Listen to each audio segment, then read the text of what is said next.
How's it going, guys? So it's been nearly a year since I've been running this indoor simulator setup. If you see my previous videos, I kind of do a breakdown of what I used, how I installed it, and dimensions, all that. If you want more information on that, as this is just a follow-up video, please check the videos below and please make sure to subscribe to the channel. We're gonna have a lot more videos coming soon. And basically, in this video, I'm just going to talk about everything that I don't like about the system, and everything you see in here will be in the links below, including the star of the show through this year, which definitely has been the Carl's DIY golf enclosure. I'm just blown away with how well that thing's held up over the years. So again, check down in the links. We'll have all the details for everything you see in this video, and we'll have it broken up into chapters. So if you're more concerned about certain aspects of the build, you don't have to watch the whole video. So let's get started. So I am extremely happy with the setup the way it is. I mean, there is not really much I would change. As you can see, the turf, it's still in pretty good condition, but you can see where my feet marks are. So that part's kind of, and it's not like it's wearing down. I think it's more so by looking at it that the kind of like artificial grass is unwinding. So it's kind of like fluffier in that area, but it doesn't really do anything to affect performance in my swing or anything like that. It's just more of a cosmetic thing. So eventually I will be replacing this, since the turf, if you see my other videos, costs roughly about $300 from a local turf supplier. It's held up pretty well.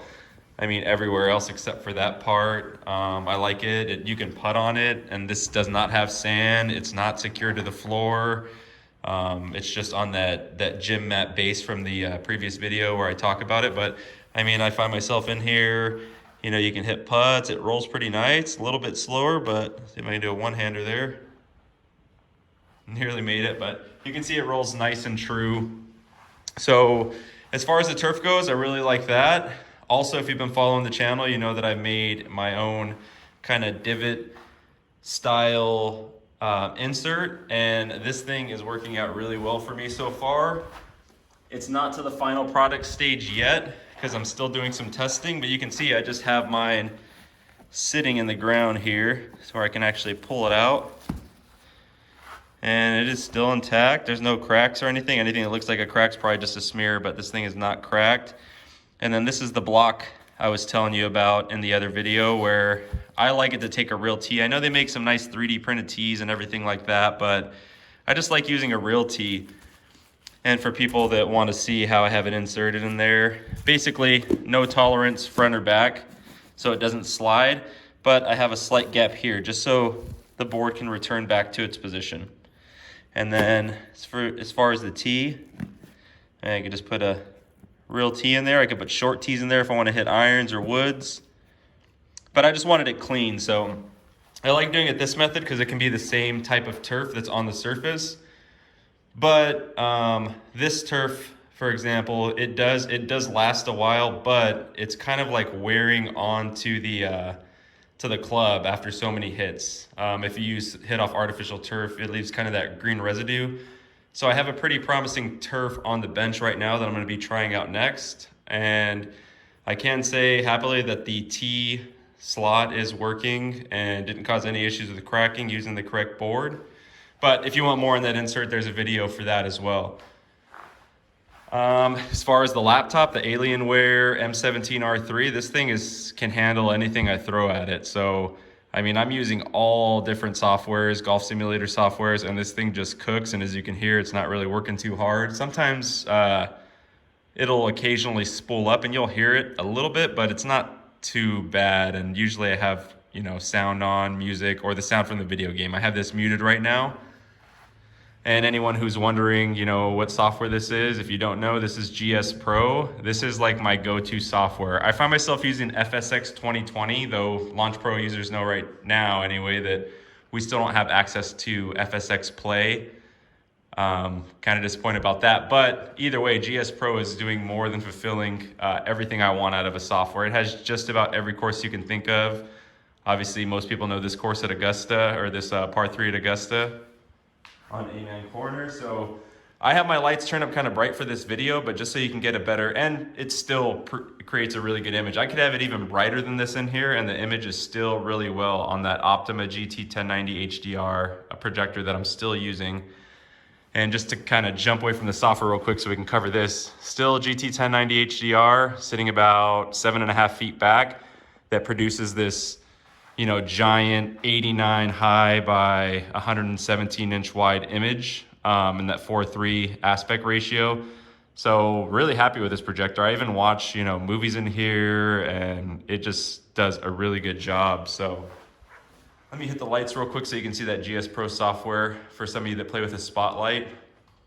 And looking at it through the video, I mean, it looks, I don't know if it's gonna show that well, but it looks even better in person. Let me do a quick flyover. So you can just see how smooth everything runs, how detailed the graphics are on GS Pro. And for, I think it's $250 a year. I mean, that's well worth it to me. You get access to all kinds of courses. I have the HUD shut off, but you know, this is just like in practice mode. But let's just take a quick exit out of here. And so that's the good thing about GS Pro 2. I can practice on that iconic hole whenever I want, just shot after shot. I can also move the ball wherever I want on each hole. So you get to play these iconic courses, and you get to practice pretty much everywhere. They have a designated driving range, but there's also, you know, a night range within this on-course practice. This is all built by the community. So these courses each have different developers, but I can tell you if they made it through here, they're all really good. And just about any of the old courses on there, Pebble Beach, anything you can think of is on this software. I can't say enough good things about it. Let me just go back to...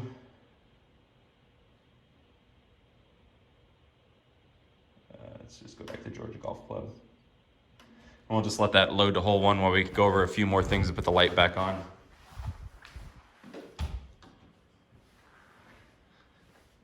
All right, as far as what I think the star of the show is, and the thing that's impressed me the absolute most with this whole setup, especially because I tried two others that I wasn't very happy with. Won't disclose who those two others were, but this enclosure from Carl's, now this is the Carl's DIY. Now I tried a couple enclosures from other places, as I just stated, but they didn't give me the options like Carl's did. I got to pick the exact size, like that gap there all the way around, that's the exact size. So I told them like, hey, using their DIY feature, this is the width I want, this is the height I want of the enclosure itself, and then I want, you know, this screen size. And I mean, maybe 2 to 3 weeks, it was ready. It was here, done. I had to source my own EMT, but as you've seen from my other videos, it's really not that big of a deal. I mean, you can go to Home Depot and have them cut it yourself, or cut it themselves, because Carl sends you a spec sheet that tells you what length poles you need. So while you order it and you're waiting, you can go to Home Depot and you have time, have them cut all those sizes, and when you get it, I mean, you could put it together in, I'd say, you know, less than an hour. I spent a little more time on it, just making sure that everything's as straight as possible. I see some people put these together and maybe not pay too much attention to detail, and they kind of look a little wonky, but you can see, I mean, for the most part, the screen has, you know, really nice edges, but this has held up so well. This has been nearly a year, and the screen is still in really good shape. Yeah, you can see a little bit of like ball burn from hitting some of the higher spinning wedges, but you really have to look for it when the screen's on. When it's off, it's still not even that noticeable. But I like really enjoy this. I mean, again, me and my family come in here, we watch movies all the time, and this is just really proven to stand the test of time. And this is the premium screen from Carl, so this is the best one you can get. And I would highly recommend going that route. But I just like that DIY feature. Like the other ones I ordered stuck out from this wall a little bit. This wall's 3 feet deep, so this screen's only, you know, it's just a little under 3 feet deep to give it a little buffer zone, which I have about 8 inches back there, and we'll go over that next. But it's just nice because it just, you know, sits flush into this wall, works really well. Again, if you want to know details about how high it is from where I hit, there's another video that covers all that. So go check that video out, but basically I'm hitting from 9.5 feet back. So Yeah, I really like the Carls. I opted and added on the memory foam inserts that just Velcro right in here. And even if you don't get those or you want to add those later, it already has the slot for it here. It'll just be empty. So if you want to try some other foam in there, or I would just recommend getting their memory foam because it's perfect size, fits right in there. There's even one that runs along the bottom. This one doesn't Velcro down. It just kind of uses this sandbag that keeps it weighted, and you can see that foam down there, but it's a really nice memory foam. You see how slowly it springs back? And then you can see the gym mat I have under there, and I just butt that up all against, and everything's free floating. Again, I can roll this whole turf up, unpuzzle the gym mat, and even that strip just sits there and it's fine. It will move after, I don't know, so many weeks I'll notice it'll move in this corner, kind of just shift from swinging, but we're talking maybe an inch, and it's as easy as just like grabbing it and just giving it a tug, and it's right back where it's supposed to be. So again, Carls, can't recommend it enough. If you subscribe, if not, please do, because I have some other videos coming.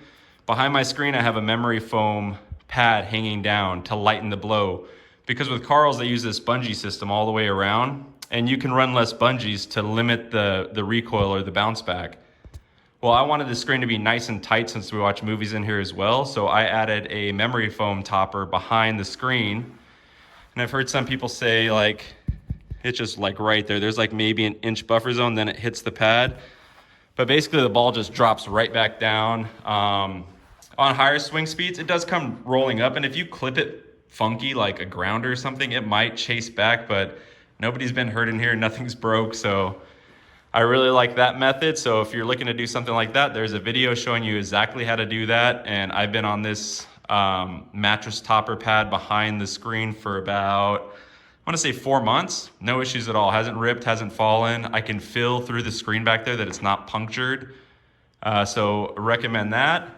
And if you get an extra piece, I actually threw one up here too. I have some friends that hit 60 degrees, which they hit still right around here on the screen, but every now and then, if you kind of go underneath one, we'll have a couple hit up here, but that mattress pad that's just sitting freely up there kind of deadens the ball too. So again, 9.5 feet back, and the enclosure is about 8 feet tall, and we're able to hit full 60 degree wedges in here with no issues. But obviously your skill level is going to change based on that or how you deliver the ball, but for the most part, no problems there.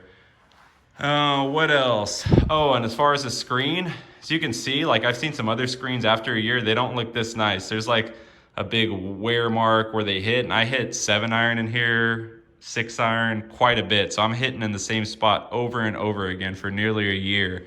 And what I like about this screen is like it'll leave a dent when you hit, but then as soon as you hit another spot, leaves another dent, and it pulls that dent to the new dent. And then when I'm done, I just give it a pat, or I hit a trick I've kind of been doing is just hitting like a soft 7-iron fade high up into the screen to kind of pull it there, and just give it a little pat down, and then the screen sits nice and flat. Obviously LED lights, they're on green right now, but we can switch colors. My kids are in here having dance parties all the time, and you know they're putting different rainbow colors in here. So whatever LED strip you decide to go with, you can have those kind of features as well. We have the 1-inch pipe insulation just covering the front bars. I haven't hit that yet. I don't think it's gonna help a little bit, but I wouldn't count on that to not come back with some sort of force if you hit that. But again, I've had all levels of golfers in here, kids, super high handicappers with fast swing speeds. Nobody's ever hit it into that. Not that it can't happen, but I also like it because, as you know from the other video, that's how my LED lights are attached. They're attached to this foam that just snugs on there. So yeah, that's pretty much it, guys. I'm sure I missed something, but if you have any questions at all, go ahead and comment down below. We've been away and out of town for a while, but I'm back, ready to make some videos for you guys, and I hope this helps answer any of those questions. And if you're wondering about that, if you haven't seen the other videos, and if you haven't, please do. That's just a subwoofer for when I switch this to movie mode. So thanks again, and we'll see you guys on the next one.